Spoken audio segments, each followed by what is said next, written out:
आप देख रहे हैं दुनिया भर की खबरें और ये रही आज की सुर्खियां। हिजबुल्लाह ने भारी मिसाइलों से किया इजरायली शहरों पर हमला, टैंक उड़ाने का वीडियो जारी। लेबनान में घुसने की कोशिश कर रही इजरायली फौज। गजा में हमास और इजराइल के बीच लड़ाई तेज। अल कसाम ब्रिगेड ने 4 टैंक उड़ाए, कई इजरायली फौजियों को निशाना बनाने का दावा। नॉर्थ गजा में फंसे 4 लाख फलस्तीनी, चारों तरफ से बमबारी कर रहा इजराइल। लोगों ने किया इलाका छोड़ने से इनकार। तेल अवीव में बमबारी की साजिश के इल्जाम में बड़ा एक्शन, 5 इजरायली गिरफ्तार, ISIS से जुड़े होने का दावा। रूस ने दी बड़ी वार्निंग, कहा मिडिल ईस्ट में बढ़ते टकराव के नतीजे लेकर आएंगे भारी तबाही। जॉर्डन में आसमान से बरसी आग, हो रही जांच। और चीन ने अमेरिका को दी वार्निंग, कहा ताइवान पर अपना नया फैसला लीजिए वापस, वरना हो सकती है जंग। आजाद बोल इंडिया में आपका खैर मकदम है। मैं हूं आदिल खान आजाद। आज 10 अक्टूबर 2024 है और आप देख रहे हैं रात 10 बजे का स्पेशल शो दुनिया भर की खबरें। चलिए शुरू करते हैं दुनिया भर की खबरों का ये सफर तफसील से। हिजबुल्लाह ने भारी मिसाइलों से इजरायली शहरों पर हमला किया है और लेबनान के अंदर घुसने की कोशिश लगातार इजरायली फोर्स कर रही है, जिसे लेबनान के लड़ाकों का हिजबुल्लाह के लड़ाकों का सामना करना पड़ रहा है। लेबनान के अल-मनार नेटवर्क के मुताबिक लेबनान के हिजबुल्लाह ने कई बयान जारी किए हैं और इजराइल पर अपने नए हमलों के बारे में इंफॉर्मेशन दी है। एक बयान नहीं, कई बयान हैं। एक बयान में लेबनान के हिजबुल्लाह ने ऐलान किया कि फलस्तीन के सपोर्ट में और लेबनान और उसके लोगों की हिफाजत के लिए शहरों, गांवों और सिटीजन्स पर इजरायली हमलों के जवाब में उसके लड़ाकों ने जुमेरात की सुबह 10 बजे इजराइल के किरियत शिमोना शहर पर गोलीबारी की। हिजबुल्लाह ने एक दूसरे बयान में कहा कि उसके लड़ाकों ने जुमेरात की सुबह अल-मर्ज में इजरायली फौजियों के जमावड़े को कई मिसाइलों से निशाना बनाया। अपने तीसरे बयान में हिजबुल्लाह ने यह भी ऐलान किया कि उसके लड़ाकों ने जुमेरात की सुबह, थर्सडे की सुबह 10 बजे बेथ हिलेल में जियोनिस्ट मिलिट्री गैदरिंग के सेंटर को कई मिसाइलों से निशाना बनाया। यानी सारे जुमेरात को और सुबह 10 बजे हमले ये किए गए। उसके बाद दिन भर और हमले जारी रहे। उधर इजरायली मीडिया ने मार्गेलियट सेटलमेंट में भारी नुकसान की इंफॉर्मेशन दी है, जबकि किरियत शिमोना के मेयर ने सेटलर्स को बंकरों में छुपने के लिए कहा है। इजरायली मीडिया ने यह भी कबूल किया है कि अपने टॉप कमांडर्स के मारे जाने के बावजूद हिजबुल्लाह के पास अभी भी मिसाइलें दागने और इजरायली फौज का सामना करने की भारी कुव्वत है। आज गजा की बात जरा ज्यादा करेंगे। लगता है कि जैसे मीडिया से गजा गायब होता जा रहा है, हम आज गजा को लेकर आएंगे। गजा में हमास और इजराइल के बीच लड़ाई तेज हो गई है। अल कसाम ब्रिगेड ने 2, 4, 5 टैंक उड़ाने के दावे किए। कई इजरायली फौजियों को निशाना बनाने का उन्होंने दावा किया है। गजा पट्टी के नॉर्थ इलाके में वाक़ जबालिया कैंप में हमास की अल कसाम ब्रिगेड ऑपरेशन चला रही है। इजरायली फोर्स भी यहां ऑपरेशन चला रही है, उससे जुड़ी बाद में खबर आपको देंगे। लेकिन अल कसाम ब्रिगेड लगातार इजरायली फौजियों को निशाना बनाने का दावा कर रही है। देखिए, हम वहां नहीं, इसलिए दावे के हिसाब से खबर कहते हैं। अल मायदीन की खबर के मुताबिक अल कसाम ब्रिगेड ने हाई एक्सप्लोजिव डिवाइस से इजराइल के 4 मर्केवा टैंक्स को तबाह करने का दावा किया। 4 मर्केवा टैंक्स, कहा कि हम बूबी टैप बिछाए थे, आए थे, उड़ा दिए उनके टैंक्स। एक अलग ऑपरेशन में अल कसाम ब्रिगेड ने यह ऐलान किया कि उन्होंने नॉर्थ गजा में जबालिया कैंप के वेस्ट में एक विस्फोटक उपकरण यानी कि एक एक्सप्लोजिव डिवाइस से एक इजरायली मर्केवा टैंक को निशाना बनाया। ये जरा अलग था उन 4 से। साथ ही बख्तरबंद गाड़ियों, APCs को भी नुकसान पहुंचाने की खबर ब्रिगेड ने दी है। अल कसाम ब्रिगेड के लड़ाकों ने नॉर्थ गजा में तवाम एरिया में एक इजरायली फौजी को खत्म करने का भी दावा किया है। इसके बाद एंटी पर्सनल IED का इस्तेमाल करके उसको लेने आई रेस्क्यू फोर्स के कुछ मेंबर्स को भी खत्म करने का और जख्मी करने का दावा किया है। मतलब पहले एक फौजी को मारा है जो उसे बचाने आए या उसकी बॉडी लेने आए, उस फोर्स को भी मारा, यह अल कसाम ब्रिगेड का कहना है। अल कसाम ब्रिगेड ने जानकारी दी है, जो कि छपी है अखबार में, वेबसाइट पर, कि जबालिया में अल कसाम के लड़ाकों ने एक इजरायली स्पेशल फोर्स से मुकाबला किया।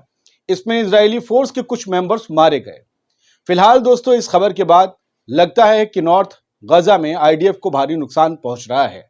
IDF भी लगातार अल कसाम ब्रिगेड के लड़ाकों को मारने का दावा कर रही है और उनका दावा इनसे कहीं ज्यादा होता है। वो अभी आप हेडलाइन में भी देखेंगे। बढ़ते हैं आगे, एक और खबर का रुख करते हैं। फिलिस्तीन की रिफ्यूजीज के लिए काम करने वाली United Nations relief and works agency यानी UNRWA के कमिश्नर जनरल फिलिप लेजरानी ने बताया है कि नॉर्थ गजा में लगभग 4 लाख से ज्यादा लोग फंसे हुए हैं। इन सभी लोगों के सिर पर मारे जाने का खतरा मंडरा रहा है। क्यों? क्योंकि इजरायली फौज ने इन तमाम लोगों को इलाका खाली करने का ऑर्डर दिया है। खासकर भीड़ भाड़ वाले जबालिया रिफ्यूजी कैंप से इन्हें बार बार भगाने के लिए या भागने के लिए मजबूर किया गया है। हालांकि अब लोग थक चुके हैं और लेज़रेनी ने यह कहा कि बड़ी तादाद में फलस्तीनियों ने यह मानते हुए अपने इलाके छोड़ने से इनकार कर दिया है कि लगातार बमबारी के बीच गजा में ऐसा कोई मुकाम नहीं, ऐसा कोई इलाका नहीं जो महफूज हो। ऐसे में मौत कहीं भी आ जाए क्या फर्क पड़ता है, लिहाजा इलाका खाली करने की क्या जरूरत है। इसी सिलसिले में एक और खबर इजराइल के सेफ पैसेज देने और फलस्तीनियों के इलाका खाली न करने की असली वजह सामने लाती है। मिडिल ईस्ट मॉनिटर की इस रिपोर्ट के मुताबिक इजराइल ने जबालिया कैंप पर हमले तेज कर दिए हैं और वहां के लाखों बाशिंदों को अलग थलग कर दिया है। पिछले 3 दिनों में इजराइल ने नॉर्थ गजा में रिफ्यूजी कैंप्स को जबालिया रिफ्यूजी कैंप को चारों तरफ से और भी ज्यादा घेर लिया है। पहले से तो घिरा हुआ ही था, अब घिरा और करीब आ रहा है और यहां पर रहने वाले फलस्तीनियों को यहां से चले जाने का हुक्म दिया है आईडीएफ ने। जबकि ऐसे वीडियो सामने आए हैं जिनमें दावा किया गया है कि जान बचाकर भागने की कोशिश करने वालों पर आईडीएफ ने गोलीबारी की, बहुत से मर गए, बहुत से जख्मी हो गए। बस इसी वजह से अब लोगों ने भागने से इनकार कर दिया है, क्योंकि उन्हें लगता है कि आईडीएफ का बताया सेफ पैसेज उनके लिए डेथ पैसेज साबित हो सकता है। रिपोर्ट्स कहती हैं कि इजराइल नॉर्थ गजा में लोगों को आइसोलेट यानी अलग थलग कर रहा है। दोस्तों, सेंट्रल गजा में बेघर लोगों को आसरा देने वाले एक स्कूल पर इजराइल ने एयर स्ट्राइक की और इसमें औरतों बच्चों समेत करीबन 28 फलस्तीनियों की मौत हो गई। खबर के मुताबिक यह हमला दीर अल बला शहर में हुआ, जहां कई लोग जख्मी भी हुए हैं। यहां इजराइल की अंधाधुंध बमबारी से बचने के बाद 10 लाख लोगों ने पनाह ली हुई है। अब यहां भी बमबारी हो रही है। उधर नॉर्थ गजा में 3 अस्पतालों को मरीजों की जान जोखिम में डालते हुए आईडीएफ की तरफ से खाली करने के लिए कहा गया है। जरा सोचिए कि मरीज कहां जाएंगे। अब कुछ खबरें स्क्रीन से ले लेते हैं। जैसा कि हमने आपको अभी पिछली खबर में बताया था कि गजा में एक स्कूल पर हमला हुआ जहां 28 लोग मारे गए। अब उसका रुख जरा इजरायली अखबार से देखिए कि इजरायली अखबार कहता है कि आईडीएफ ने एक टेरर साइट पर, एक आतंकवादी अड्डे पर हमला किया, जो कि पहले कभी एक गजा में स्कूल हुआ करता था, फॉर्मर गजा स्कूल। पैलेस्टीनियन से 28 किल्ड और फलस्तीनियों ने जानकारी दी है कि 28 मारे गए। इन्हें यह नहीं पता है कि फलस्तीनियों ने जानकारी दी। आपको ये तो पता था वो टेरर अड्डा है, औरतें और बच्चे मारे गए हैं। वो पनाह गुज़ीनों का एक ठिकाना था। जो यहाँ आसरा पाए हुए थे वो खुले आसमान के नीचे होंगे या किसी और ठिकाने में तब तक रहेंगे जब तक वहाँ स्ट्राइक नहीं हो जाती। फिलहाल इन्होंने, आईडीएफ ने ये कहा है कि 150 हमने जो है टारगेट किए हैं और जो है गजा और लेबनान में पिछले एक दिन में, जिसपे कई जो है हिजबुल्लाह के और हमास के लड़ाके मारे गए हैं। खैर, इनका भी वर्जन ज़रूर लेना है। अल मायदीन ने खबर दी है कि 370 दिन हो चुके हैं इस जंग को चलते हुए और गजा पर जारी अग्रेशन में अब तक 42,065 लोग शहीद हो चुके हैं फ़लस्तीन के अकेले, और 97,886 लोग ज़ख्मी हैं। 11,000 की वो स्टेबल तादाद है जो लोग अब भी लापता बताए जाते हैं। इजराइल में आज एक बड़ा क्रैकडाउन हुआ। 5 इजरायलियों को, जिनके पास इजराइल की ही नेशनलिटी थी, उन्हें गिरफ्तार किया गया है और बताया गया है कि इन सब के लिंक, इन सब के तार आईसिस से जुड़े हुए हैं और ये लोग एक अजरीली मॉल करके है तेल अवीव में, अजरीली, वहाँ पर बॉम्ब प्लांट करने की या वहाँ बम धमाका करने की साजिश रच रहे थे ताकि तेल अवीव को दहलाया जा सके। एक वीडियो और कुछ माल मसाला इनके पास से बरामद हुआ, ये साबित किया गया। लेकिन मैं आपको इनके नाम बता दूं, फिर आपको समझ आएगा। ये सब लोग इजराइल के कब्ज़े में जो इलाका ताइबे है सेंट्रल इजराइल में, वहाँ के रहने वाले हैं और ये कहा गया है कि ये लोग इराक और सीरिया में आतंकी संगठनों से जुड़े हुए थे। और इनके नाम जो बताए गए हैं, इनका लीडर बताया गया है वो है महमूद आज़म और इब्राहिम शेख यूसुफ। आप समझ गए होंगे। साजिद मसारबा, अब्दुल्ला बरांसी, अब्देल करीम बरांसी, ये वो 5 इजरायली हैं। ये बद्दुइन थे, कौन थे नहीं पता, लेकिन इजरायली सिटीजन थे, अब पकड़े गए हैं। अल मायदीन की खबर देखिए।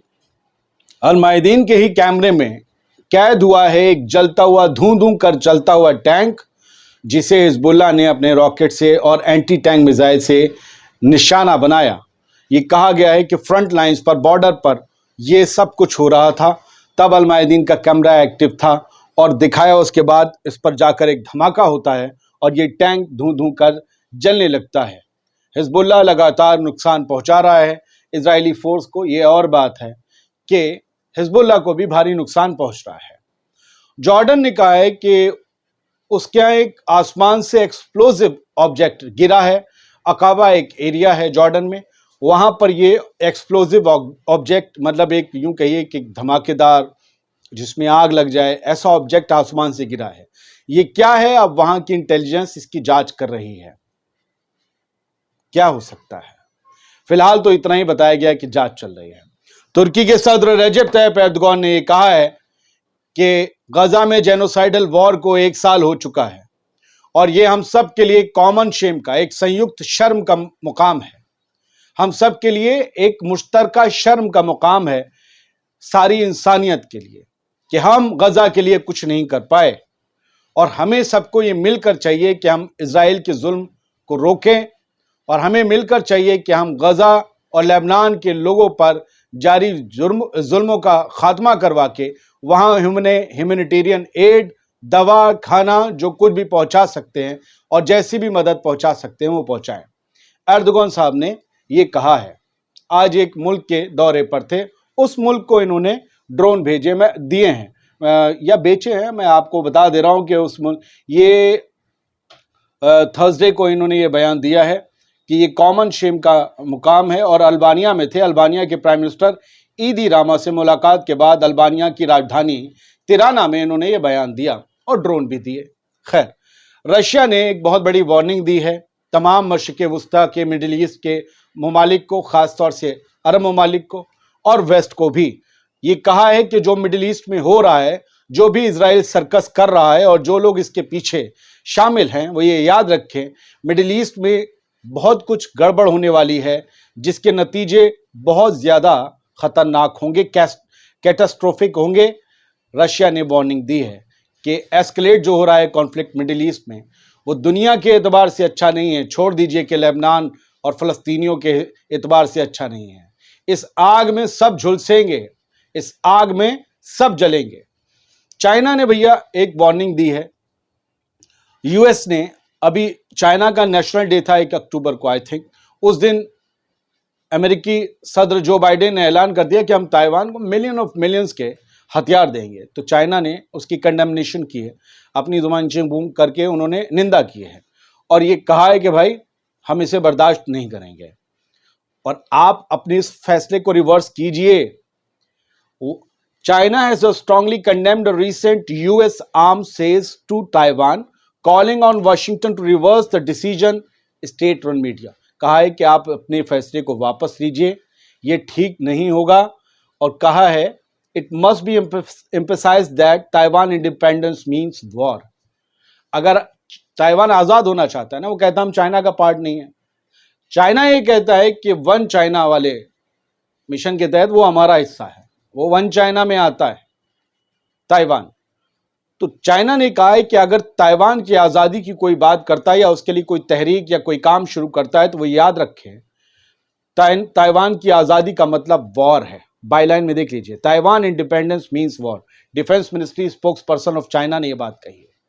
یہ امریکہ کو سیدھے وار کی دھمکی ہے۔ امید یہ کرتے ہیں چھوٹا سا ویڈیو، دنیا بھر کی خبریں، تمام کوشش کی ادھر ادھر کی خبریں دینے کی، مڈل ایسٹ ہمارا فوکس رہتا ہے، آپ کو پسند آیا ہوگا۔ پھر ملیں گے کل کسی اور نئی خبر کے ساتھ۔ بہت بہت شکریہ، سلامت رہیے، خوش رہیے، پڑھتے رہیے۔